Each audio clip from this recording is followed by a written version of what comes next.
only room for about 240 people to see the play.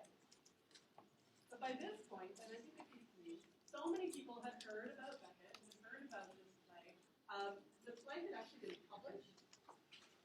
This is a typical practice at the time where playwrights would publish plays and then they'd have a production, whereas today it was usually production first and then publication. Many people had read Thomas Cromwell's Otto and been really excited about it. So